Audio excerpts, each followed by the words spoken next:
Hi everyone, it's QuickyBaby and welcome back to World of Tanks. And what is the most important thing to do at the start of the battle? Well, that is to take a look at the enemy's team list, take a look at your team list and make a plan. How are you going to be able to get through 15 versus 15 combat if you don't have a good plan in place? So, I've been on my desktop for the first 20 seconds, then I'm going to alt-tab back in, see that I spawn on Junkie, realize that I need to switch out my build to use the exhaust, the vision system and the vents, and then... oh wait, looks like I must have demounted my exhaust to be able to use on another one of my tanks. So, okay, 2 seconds left, switch it back out, go full damage in the Sheridan, and then have to adapt on the fly. Okay, so I'm playing the worst tier 10 light tank statistically in the game. This is giving its players the worst win ratios compared to all of the other lights, and it's irrelevant of how good the players are playing it. This isn't a case of the worst players only playing the Sheridan, and they're the reason why the tank is doing bad. Everybody who plays this vehicle seems to do poorly, except for me. When I play this tank, I actually kind of enjoy it, because I set it up for a full damagey build. I'm running fence, gun rammer, aiming device, and I even slap on the directive as well to be able to maximize this thing's firepower. And when you do, it is very surprising how quickly and how accurately this thing will add up its damage. So I decided, okay, I can't really be the traditional scout where I hunt the middle of the map or I go towards the north and then try and hide in the bushes up there. So what I'll do is be a little bit sneaky. I'll go and try and set up an ambush. We're going to be the most sneaky of QuickyBabies today, boys and girls. And whoa, luckily, I didn't just rush in along the south and go and get farmed by all of the heavies who are making their way over towards me. And because my team are hard pushing the cap circle, we can maybe set up for a little bit of an ambush here. This is going to be a game that goes from 0 to 100 very quickly. So brace yourself, strap yourself in. Things are about to get a little bit wild. Oh, and just before the action gets hot in this video, I'd like to interrupt Uncle QuickyBaby over there to let you all know that I'm going to be releasing YouTube videos for every day for the rest of the year. So make sure you subscribe now to catch them before they're gone. So firstly, the AMX-13105 appears, and that is one of the 2 light tanks on the enemy team that I need to remove at least fairly quickly, otherwise they could spot me. Luckily, even though it wasn't my vision, the FE405 gets a clean old hit in. And I'm not even spotting that 111 5A for my team. Looks like it's the Leopard who's managing to get those spots in. So I think, okay, what shall I do? When shall I fire? What's my timing going to be? The enemy don't seem to want to control the side of the map. They want to just take the shortcut, go right along that ridge line that you see that extends between the 2 and the 3 line. And that means that if we wait and we have the perfect opportunity where we know the 5A is going to get close to us, and we can go and hide in behind this building here where the Super Conqueror is, this could get savage. Alright, so we're going to fall back behind the bushes, so hopefully we still stand a chance of firing through the bushes and not getting spotted. But unfortunately, looks like we must have been caught by something we didn't expect. But I know I've got the better rate of fire than the 5A, so we're going to put 2 rounds into them, crippling that tank, and now we get to turn our attention to the Super Conqueror in the 268 version 4. And just look at this thing's damage per minute. I think this is the highest damage per minute on any light tank in the game. It might be only like the T49 that kind of competes with this vehicle.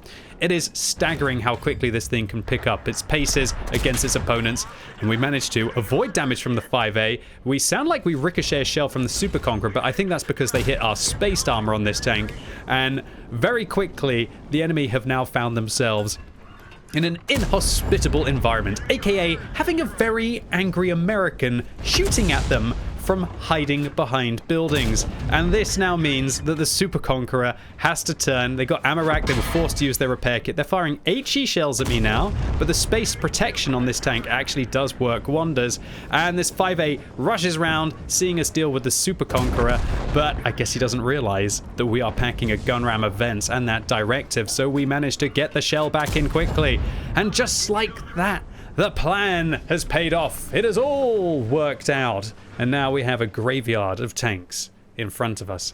Now, there wasn't really too much the enemy team could have done apart from maybe investing one of their scouts along the corner of the map, or knowing when all of their sixth sense was popping off that it's likely there's going to be some sneaky person in the bushes. But what can you really do in that kind of a scenario? You have to advance, you've got more tanks than the enemy team, you have to go and try and protect the cap circle, and that is where the Sheridan was just able to create that extra angle. And boy, is it satisfying when you are packing kind of like 3,500 damage per minute on this vehicle, not like other light tanks. Like a Manticore barely gets 2k, but most people aren't going to be packing gun rammers on their Manticore, at least on this map. And to be fair, if I wasn't on my desktop, I wouldn't have probably taken the gun rammer either. But it's about adapting. It's about adapting to the situation. So you were lazy, you're on your desktop, you're probably trying to entertain thousands of people on Twitch, answering questions, or maybe just preparing that last little bit for the YouTube release. Yeah, micromanaging the time in there.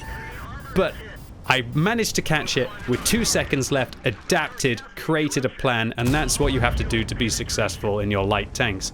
So I was getting a bit nervous now because I realized, uh-oh, this leopard is going to be able to take me out unless I roll decent with my HE shell. And well, I might have created the good plan at the start of the battle, but I definitely fluffed that at the end. I think I was a little bit too greedy, thinking that all of the enemies were just going to sit there and let me farm them like earlier on in the battle. But oh, well, I think the job was done. And this was a fast, frenetic game of World of Tanks where, oh, it's so satisfying when things actually work out. You're playing the worst tier 10 light tank.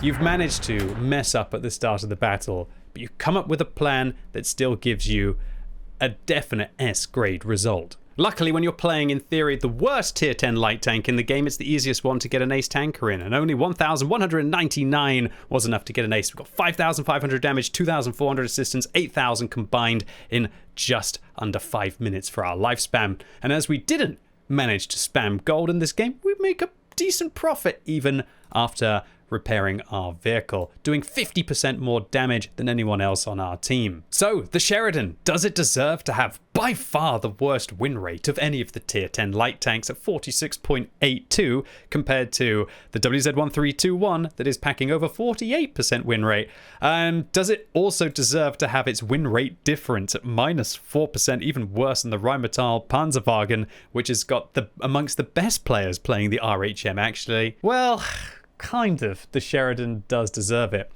But I think it's because people don't play this tank seriously, right?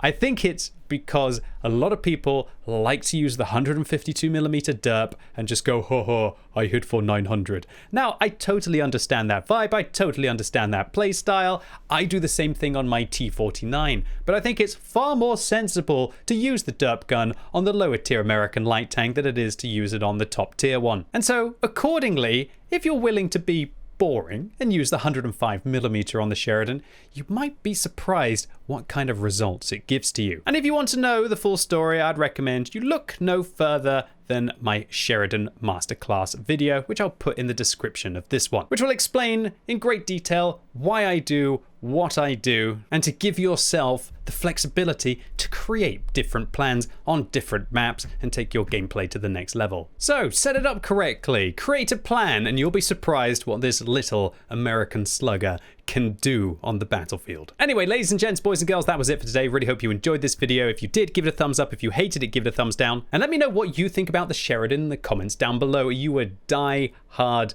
derp or don't play it kind of guy? Or are you willing to play this thing with the 105mm? And as always, thank you so much for watching. You've been epic, and hopefully I'll see you soon.